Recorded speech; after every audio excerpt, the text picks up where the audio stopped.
Hello అండి, welcome back to my channel. ఈరోజు పోహా అటుకులు ఉప్మా లేదా అటుకుల పోపుని ఏ విధంగా 10 నిమిషాల్లో రెడీ చేసుకోవచ్చో చూద్దాం. దీనికి కావాల్సిన ఇంగ్రీడియంట్స్ అన్నీ పైన స్క్రీన్ మీద స్క్రోల్ అవుతున్నాయి. కట్ చేసుకొని పక్కన పెట్టుకున్న వెజిటేబుల్స్, పోపుకి సరిపడే సామాన్లు పక్కన పెట్టుకున్నానండి. స్టవ్ వెలిగించుకొని బాండీ పెట్టుకొని ఆయిల్ హీట్ అయిన తర్వాత పోపు సామాన్లన్నీ వేయించుకున్నానండి. కరివేపాకు, అల్లం ముక్కలు కూడా యాడ్ చేశాను. అవి బాగా వేగిన తర్వాత వెజిటేబుల్స్ ఏవైతే నేను కోసి పెట్టుకున్నానో అవన్నీ యాడ్ చేసుకున్నాను. వెజిటేబుల్స్ వేగడం కొరకు నా టేస్ట్కి తగ్గట్టు కూడా సాల్ట్ ఇక్కడ యాడ్ చేసుకున్నాను.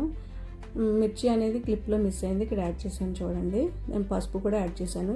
ఈ 3 యాడ్ అయిన తర్వాత బాగా మిక్స్ చేసుకొని ఈ వెజిటేబుల్స్ వేగడం కొరకు మాత్రమే వాటర్ పోసి మగ్గించి పక్కన పెట్టండి. చూపించిన విధంగా ఇలాంటి బౌల్ ఒకటి తీసుకొని పోహాని 2-3 సార్లు వాష్ చేసుకోండి నీట్గా, వాటర్ లేకుండా. క్లిప్లో చూపించినట్టు పొడి పొడిగా ఉండాలి. పోహాకి పోపు అనేది రెడీ అయిపోయింది. పోహాని తీసుకొచ్చి ఇందులో కలపండి.